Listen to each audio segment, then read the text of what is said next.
Hello, everyone. This is Dr. Huang. So in recent weeks, in the discussion forum and the share outs, I saw some questions and challenges in understanding the three learning theories. So in today's recording, I'm trying to compare the three learning theories, the behaviorism, cognitivism, and constructivism. And also I hope to provide some implications to instructions, especially when you are trying to think of an example to demonstrate your understanding of the three learning theories. So first of all is the behaviorism. And as a matter of fact, behaviorism is the foundation in many instructional theories. Very often you will see that in the learning objectives in Bloom's taxonomies when we are trying to identify the action verbs, and even in human performance improvement areas, you will see a lot of areas which bears the behaviorism theory. So what is behaviorism or behaviorist learning pedagogy? First of all, behaviorism is very much focused on the observable behavior change. So according to a behaviorist is he or she believes learning happens when he or she can observe a learning.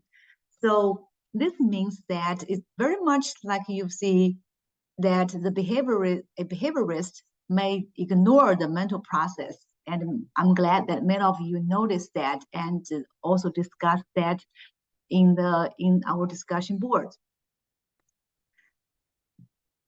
So very quickly, let's review. In the behaviorism, there are two school of thought about the conditioning, the classic conditioning and operating conditioning.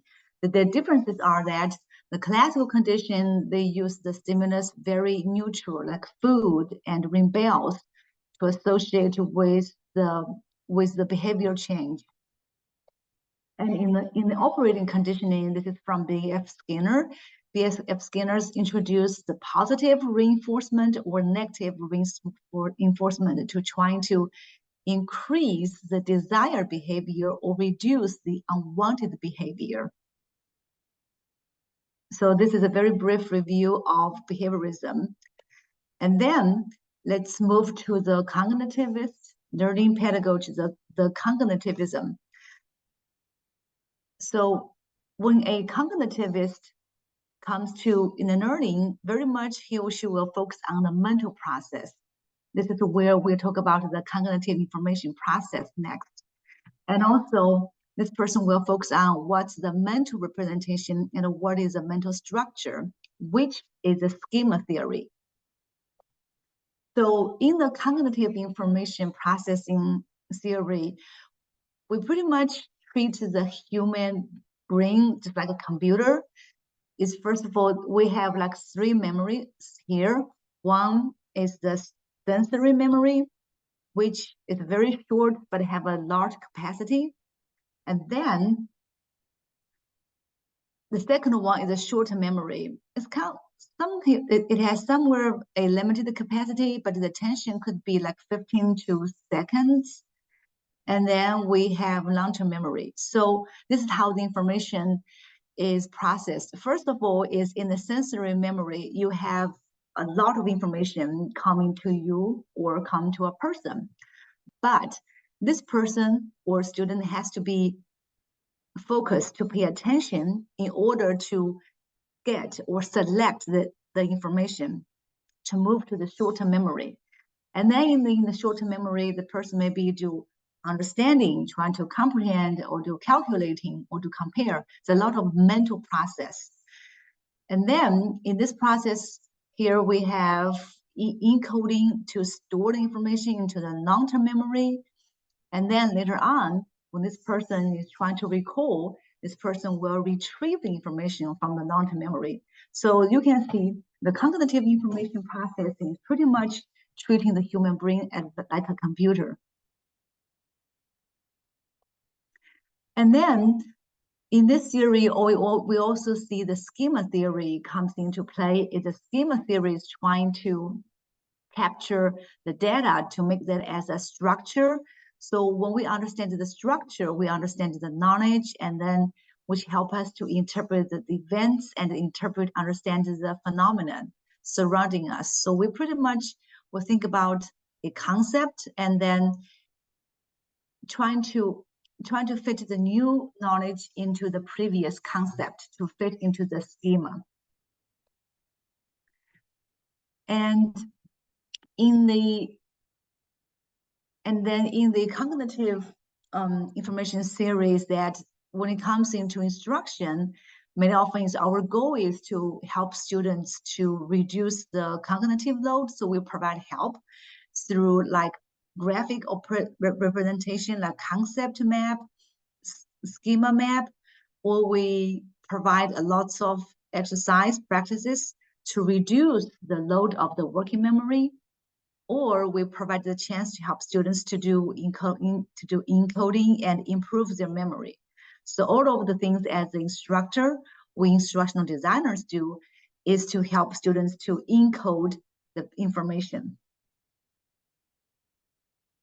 And then let's move to the constructivist learning theory. So the constructivist will see, okay, here we're not treating the learner as a black box, and we're not comparing the brain as a computer, but instead we're helping them to construct, to build the knowledge through interaction with the rest of the world. And then in this chapter, you will see there are two schools of thoughts. The TA is cognitive constructivism, which focuses on the individual's interaction throughout its development, the biological development. And another one is Vygotsky's social constructivism, is where he thought the learning happens through the social connection, such as with your peers or with instructors. So that is constructivism. And in the constructivism, here you will see lots of the terms that may be familiar to you or not. It has active learning, so we believe students or the learners are actively engaged in the learning, or they may learn some things, new skills by doing, or scaffolded learning, which means the instructor or instruction designers provide a structure for the student to learn. One, as the student or the learner progress, they will remove the help. So that is the scaffolding. And then also collaborative learning. There are times we will put the learners into groups so that they can interact with other peers in order to achieve the learning goal. And then in all, I built this table to help you to compare and contrast the three learning theories, and hopefully it can help you to see the difference. So again, behaviorism kind of like treat the learner as a black box, so we don't know what is going inside. But the cognitivism are kind of interested in what is going inside the black box? What does the human brain is functions, process the information? While the constructivism will see the learners are actively engaged through the learning process. So again, the behaviorism will focus on the observed or the observable behavior change. And again, as I mentioned, constructivist focus on the mental process, and the constructivist is focusing on the individual making the meanings of the world. And then I provided some examples here to see for the instruction. If you are approaching from the behaviorism, as we can see, people provide like positive or negative enforcement. For the cognitivism is where we provide, we try to attract their learners' attention, provide encoding, and reduce cognitive load. And if we're provide learning from the constructivism perspective, we try to help the students to adaptive the learning to fit their previous knowledge, or we help them to develop in the zone of proximal development. And the last column, I provide the different instructional strategies or learning strategies. So either you use reward or punishment, you build the point system, or you provide graphic or organizer, you help them, your student to chunk information, or you provide the different learning scenarios. So in all, I hope that you will, through this table, you can see the difference between the learning theories. And of course, when you are designing a piece of instructional unit, oftentimes you do not just follow one learning theories. Often you're going to combine the three learning theories.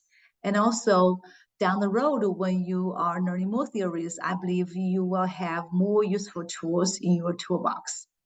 And okay, I think this short video will help you to answer some of the questions or help you to address the challenges in learning the three learning theories in the past several weeks.